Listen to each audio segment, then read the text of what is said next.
The year that Breaking Dawn Part 2 is released, Angry Birds is the most popular smartphone game in the world, and popular music was cartoonish and carefree, and it's also the year that Gangnam Style took over the entire world. And while K-pop has become a staple of Western mainstream music over the last couple of years, as many of you know, scavenging the internet for pop culture facts can be a bit difficult sometimes, especially if they are a little more obscure topics or older topics. And that's why CyberGhost VPN is so effective. Many of you are likely no strangers to the term VPN, but it actually stands for Virtual Private Network. And CyberGhost is there to make sure you're secure while browsing the web. With CyberGhost VPN, all of your traffic goes through a secure VPN tunnel, your IP address is hidden, and your data is encrypted. CyberGhost VPN is available for all platforms: Windows, Mac OS, Android, iOS, and many others. One amazing fact about CyberVPN is that they will never collect or share your data, and their system protects you from malicious hackers. They have a strict no logs policy, so no one will know about your online activity, not even CyberGhosts themselves. CyberGhost VPN has over 38 million trusted users, and you can also use the VPN while you're playing games, watching videos, and especially traveling. As much outreach as the internet has, when traveling to another country, you'll easily run into problems like blocked videos from one of your favorite songs or shows. Thanks to CyberGhost VPN, you can access geo-restricted content from websites like YouTube, social media networks. You can find better deals online, play games blocked in your region, protect your identity by keeping your data encrypted, and even get blocked libraries of over 40 streaming services like Netflix, Hulu, Amazon Prime, Disney Plus, and many more. CyberGhost VPN has given me their best deal ever, just $2.03 a month, plus 4 months free, which is 84% off.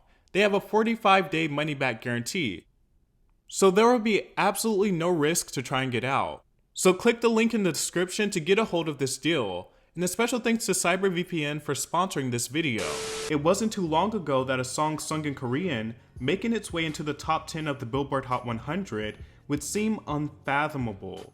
And while Gangnam Style wasn't the first K-pop song to hit the Billboard Hot 100, the group Wonder Girls released a version of their song Nobody in English that peaked at number 76 on the chart. Gangnam Style was the first song sung basically entirely in Korean to make actual viral waves across the country. And while the song did peak at number 2 in the United States, I think that its cultural impact and significance is far more noteworthy than a simple numerical place on a chart.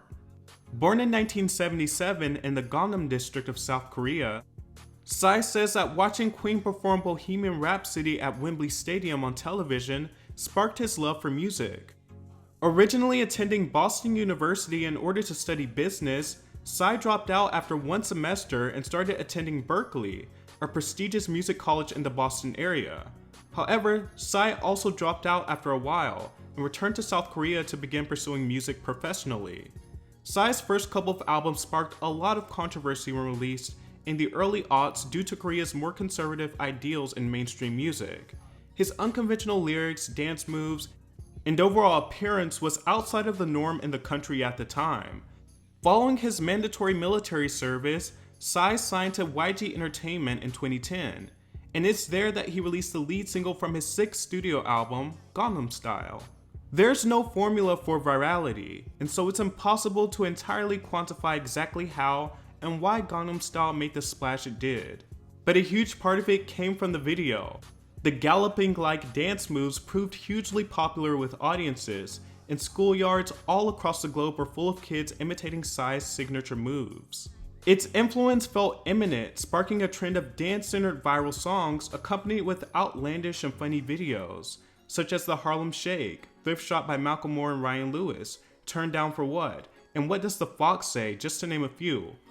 All moments that Gangnam Style at least helped set the stage for, and at most is their direct musical forefather. Gangnam Style was also the first YouTube video to hit 1 billion views, a huge historical feat. Interestingly, because of how many views the song received, it played a major factor in Billboard starting to count YouTube streams when determining a song's place on Billboard. And YouTube streams counting towards a song's success is the reason why artists now release audios, lyric videos, and behind the scenes to their YouTube channels. All those views are going towards the song's potential position on the charts. Even if you couldn't understand Korean, you got the jokes and shticks coming from the video. Basically, Gangnam Style became more than just a song, it became a meme. But because it wasn't solely regulated to the internet, it was being played on radio and talked about on the news, multiple generations of people, including those not chronically online, were able to gain exposure to it. Psy was and is still huge in Korea, so it was expected that Gangnam Style would be a hit there, but its memeable nature proved to have international appeal. And again, I think this just proves how you can't force a meme or trend to happen. It needs to organically occur. Every time an artist releases a song, we see them and their label trying to jumpstart some trend with their dance, but it usually doesn't stick. And if it does catch on, it doesn't usually have the long-lasting impression on culture that something like Gangnam Style has. They are usually regulated to forgotten TikTok dances after a few months. Approximately 9 months after Gangnam Style was released, Psy began teasing his next single. Obviously, the anticipation for this track by the general public was humongous, and the pressure was on. In April of 2013, Gentleman was released, and its corresponding video dropping a day later. And while in interviews Psy claimed that he wasn't trying to replicate Gangnam Style's success, it seems pretty apparent that a similar formula was approached. While Gentleman had more English in it than its predecessor, assumably to appeal to his new audience, the track was sonically in the same ballpark as Gangnam Style, and the video included easy to replicate dances.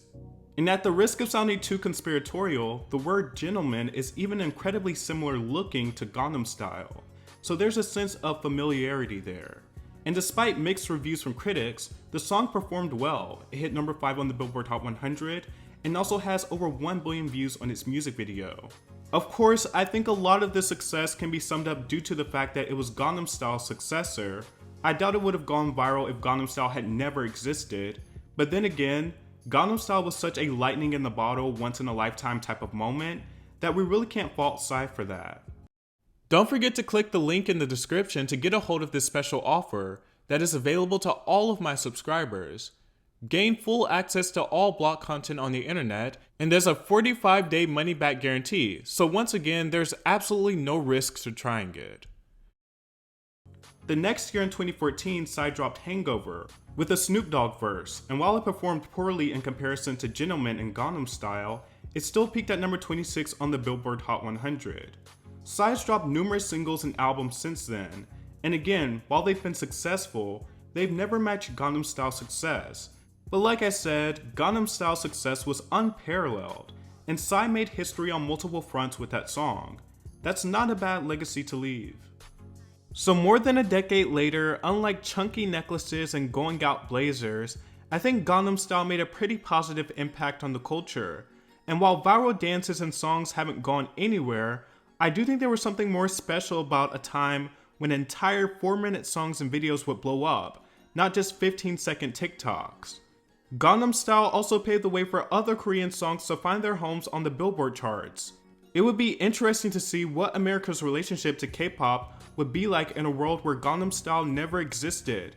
And while music videos with billions of views are more commonplace now, I feel like most people haven't forgotten how exciting it was to watch the music video hit that milestone.